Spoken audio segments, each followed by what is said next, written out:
Agora a gente vai falar sobre uma parte do nosso corpo que nem sempre tem a atenção que deveria, mas deveria, porque é por aqui que a gente recebe todo o ar, né? E a gente vai entender o que pode afetar o nosso nariz, dificultando até mesmo a nossa respiração. E em quais casos é necessária intervenção cirúrgica e como é que a gente vai fazer essa intervenção? Eu recebo agora o otorrinolaringologista, cirurgião da face, Dr. João Almeida. Seja muito bem-vindo, uma alegria tê-lo aqui conosco. Obrigada pela sua presença. Senta aqui pra gente conversar sobre o nosso nariz. Olha, esse é um cuidado que a gente precisa ter, né? Tava pensando, porque a gente realmente precisa diário. O nariz é o canal que a gente usa, né? Pois é, o nariz é fundamental. Além dele estar no centro da face, né? É a recepção de toda a pessoa. Quando você conversa com alguma pessoa, você está de frente com o nariz, né? Não tem como esconder ele, né? Aliás, é muito legal a gente falar também, que você falou que ele está no centro da face, ele é uma coisa que todo mundo vê, né? Às vezes a gente tem um desconforto, eu tinha um desconforto enorme com o meu nariz e eu fiz uma rinoplastia há uns 25 anos e foi ótimo. Melhor coisa que eu fiz por mim mesma e eu nem imaginava o quanto isso ia me deixar livre, sabe? Com a autoestima elevada, e foi muito bom. Agora, não pode ser só uma intervenção plástica, precisa ser uma intervenção funcional também, né? Sim, o nariz, a função principal dele é a respiração. Ele pode, sim, ficar mais bonito, mas também essa parte estética não pode afetar a parte respiratória. As duas funções têm que andar lado a lado. Perfeito. Bom, vamos falar então de quais doenças, quais são as mais comuns que envolvem o nosso nariz, para depois a gente chegar lá naquelas que precisam mesmo de uma intervenção cirúrgica. Olha, as mais comuns são sinusites, rinites, desvio de septo e também a hipertrofia da carne esponjosa, que nós médicos chamamos de cornetos. Tá, que é aquela pessoa que fala assim, eu tenho carne esponjosa no nariz, preciso operar. É isso? É isso. Hipertrofia de carne esponjosa. Hipertrofia dos cornetos nasais. Tá, ok. Então vamos começar pela sinusite, foi o que você falou? Isso, sinusite. Sinusite, que a gente ouve tanta gente reclamando, tô com sinusite. Sinusite é exatamente o quê, doutor? Então, ela é uma inflamação dos seios da face. A face, ela é cheia de cavidades, justamente para ela não ficar muito pesada na sustentação do pescoço, né? Então, por isso que ela é toda cheia de cavidades. Essas cavidades, quando você tem uma sinusite, elas infectam, ou pode ser com bactérias, fungos e até mesmo vírus. E para isso precisa tratamento.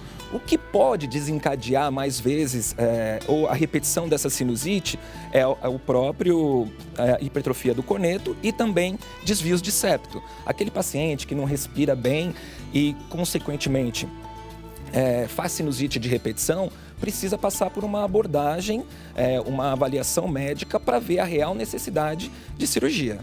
Então a pessoa que está tendo muita sinusite, ela pode precisar de uma correção no desvio de septo. Perfeito. E até mesmo nessa hipertrofia dos cornetos. Perfeito. E aí, se corrigir isso cirurgicamente, ela provavelmente não vai ter mais sinusite? Não que ela não vai ter mais, mas ela pode apresentar quadros de sinusite como uma pessoa normal. Nenhuma pessoa está isenta de apresentar sinusite, mas algumas pessoas com alterações anatômicas apresentam mais que as pessoas que não têm as alterações anatômicas. Ok, perfeito. Rinite. A rinite, o pessoal confunde muito sinusite com rinite, né? A rinite, ela é um quadro alérgico. O que acontece? A pessoa espirra muito, ela fica com o nariz escorrendo e com o nariz obstruído. Primeiramente, ela é um tratamento clínico. Associado a isso, também passa por uma avaliação na necessidade de corrigir a carne esponjosa hipertrofiada ou até mesmo o desvio de septo. A cirurgia, ela não cura a rinite, diferentemente da sinusite, que pode acontecer da cirurgia melhorar muito o quadro de sinusite. Na rinite, não, é diferente. Mesmo você operando, você vai ter que fazer o controle alérgico através das medicações. Mas, então você fala, por que eu vou operar? Sim, porque a sua respiração vai melhorar. Então os sintomas ficam mais leves. Ok. Qual é a importância de fazer uma cirurgia, para quem está querendo fazer uma rinoplastia, com um cirurgião que seja também otorrino, que entenda dessa parte funcional? Tem diferença? Olha, a cirurgia, no meu modo de ver, a rinoplastia, ela não é cirurgias separadas. A rinoceptoplastia é uma única cirurgia. E a função principal, como eu disse no início da consulta, da entrevista... É quase uma consulta mesmo. É quase uma consulta, né? É que eu faço que nem eu Acostumado fosse com consulta, no seu consultório, para tentar ajudar a turma que está em casa. Tem razão. Então, no início da entrevista, como eu disse, a função do nariz, ela é primordial respiratória, né? Como eu disse, você pode ficar com o nariz mais bonito, mais esteticamente adequado ao seu rosto? Pode sim, mas principalmente a gente tem que focar na respiração, tá? Então, a gente tem os limites anatômicos para que numa cirurgia o nariz fique bonito sim, mas principalmente funcional. Perfeito. Não adianta nada você ter um nariz bonito, mas ele não funcionar. Tá joia. Vou voltar já para a gente continuar o assunto. Vou liberar para você mandar sua pergunta também. Eu sei que você já talvez tenha mandado, porque a gente já tem várias perguntas. A produção já me avisou, mas se você ainda não mandou no 11 9 50 45 18 40, eu fico feliz porque aí a turma participa também, né? Sabe que o André estava contando agora para mim ali, enquanto entraram os depoimentos, que ele operou quando ele teve um acidente, nunca mais ele teve sinusite, nunca mais teve rinite, nunca mais teve nada. Coisa boa quando isso acontece, né? É maravilhoso, e ainda mais após um acidente, né? Essa parte de trauma a gente também realiza pós-trauma, né? Esse quadro de cirurgia que associada tanto à parte estética, né? E também a parte funcional e das patologias, no caso a sinusite. Como eu te falei, eu operei há 25 anos, né? Então eu imagino que muita coisa tenha mudado de lá pra cá. Mas eu tive uma recuperação muito rápida, tanto é que eu acho que operei numa quarta-feira e voltei pro vídeo na segunda, assim, foi... Uau, bem um recorde, sabe? Pra época foi bem um recorde mesmo. Foi bem um recorde mesmo. Eu me cuidei bastante, muita compressinha de gelo. Sim. Mas como é que é hoje o pós-operatório de uma cirurgia de nariz? Olha, geralmente uma cirurgia primária, o que é uma cirurgia primária? Quando o paciente nunca mexeu, nunca realizou nenhum procedimento no nariz. Dura em torno a recuperação por volta de 7 dias. É aquele curativinho que fica externo no nariz, que as pessoas... muitas vezes vem na rua, alguns que é um pacientes... micropore, né? Uma coisinha Isso, assim, na verdade, né? a gente chama de aquaplast. É um plástico, ele é termomoldável. Você aquece ele e consegue moldar. Antigamente se usava gesso, hoje não. Hoje já melhorou para esse produto que ele é termomoldável. E também acabaram-se aqueles tampões. Não existe mais tampão nasal. Nós realizamos parte da cirurgia por videoendoscopia. Então, o controle de sangramento e o controle da precisão cirúrgica evoluiu muito. Tá? Então, a gente não utiliza mais os tampões nasais. Hoje se utiliza o que se chama de splint nasal, que são pequenos silicones que ficam dentro do nariz, que também é retirado por volta de 7 a 10 dias. Maravilha. Vamos ver as perguntas da turma que está em casa. Você que mandou, tá aí ansioso. Olha, Mariana de Rio Claro. Sofro demais com rinite e sinusite. E mesmo indo em médicos diferentes, nunca tem uma solução definitiva. Terei esses problemas pro resto da vida? Olha, não. Tem tratamento. Então, procure um especialista na área, verifique a especialidade e a prática do dia a dia desse médico que você vai procurar. Tem tratamento, tem exames a ser realizado e tem um segmento a longo prazo do paciente. Então, procure seu especialista. Perfeito. E eu já aqui conversando com o Dr. João, estou pensando assim, bom procurar já um otorrino cirurgião, porque se o caso for cirúrgico, ele já vai te encaminhar para esse procedimento, né? Porque às vezes né? Sim. Porque você falou que se tiver carne esponjosa no nariz, se tiver desvio de septo, não vai melhorar a sinusite, por exemplo? Com certeza. Como eu disse, a cirurgia, ela é uma cirurgia só, não existe cirurgias separadas, tá? Então a gente chama de rinoceptoplastia. Ela é feita num conjunto só, em uma análise só e geralmente com uma equipe só. Pode acontecer da pessoa não ficar com o resultado que ela gostaria e querer fazer uma nova cirurgia? Isso é possível. Toda cirurgia, e não é diferente para uma cirurgia plástica da face, principalmente a rinoplastia, tem as alterações inerentes ao processo cirúrgico, né?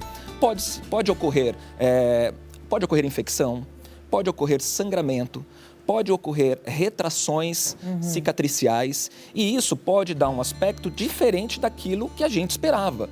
Tá? E aí tem risco de refazer essa cirurgia, porque a gente fica com aquele trauma de Michael Jackson, né? Aí ele foi fazendo e aí ficou com aquele nariz que, no final das contas, não ficou bom. Então, hoje com a evolução da técnica, né, nós conseguimos corrigir muito bem as alterações que acontecem no pós-operatório em alguns pacientes. É lógico, às vezes eu pego no meu consultório pacientes que se submeteram a cirurgias com técnicas já ultrapassadas. Então isso causa uma alteração anatômica muito séria. Nós conseguimos melhorar, mas lógico, dentro do limite que é possível. Eu me lembrei daquele programa de televisão que eu adoro, que chama Botted, que vem uns defeitos, assim, umas coisas erradas, e eles têm lá um trabalho grande e às vezes eles falam exatamente isso, é dentro do limite, porque tem coisas que já não dá. Deixa eu só fazer a pergunta da Marlene aqui, gente. Olha, ela é de Pinhais, no Paraná. Sonho em fazer uma rinoplastia, mas primeiro preciso corrigir um desvio de septo. Existe a chance de fazer os 2 procedimentos de uma só vez ou é arriscado? Não, o ideal é justamente ela não corrigir o desvio de septo antes. Por quê? Porque nós utilizamos a própria cartilagem do desvio de septo para reconstrução nasal. Então, uma dica importante, faça cirurgia, faça só uma cirurgia, faça a rinoseptoplastia e não somente a septoplastia e posteriormente a rinoplastia. Se ela não tiver cartilagem suficiente no nariz, nós vamos ter que recorrer para outras cartilagens, que pode ser da orelhinha e também cartilagem da costela. Nós retiramos parte da cartilagem da costela para fazer a reconstrução nasal. Porque hoje a rinoplastia que a gente pratica, né, é a rinoplastia estruturada. E essa rinoplastia, ela tem a longo prazo uma previsibilidade de resultado melhor, diferentemente do passado, tá? Então, não faça o desvio de septo antes. Faça tudo junto de uma vez. Tudo junto de uma vez. Volta aqui já. Doutor João, vamos colocar a próxima pergunta só para fazer um suspense aqui, ó. Vamos ver, coloca aqui na tela. Adriano de Volta Redonda. Ele diz, tenho adenoidite, o que atrapalha demais, principalmente na hora de dormir. Nesse caso, a cirurgia é indicada? Olha, precisamos fazer uma avaliação completa, por isso que eu falo, procure sempre o seu especialista. Porque o que pode estar acontecendo? Na verdade, ele pode não estar respirando bem pelo nariz e respirando mais pela boca. Essa respiração oral pode sim fazer a irritação da adenoide.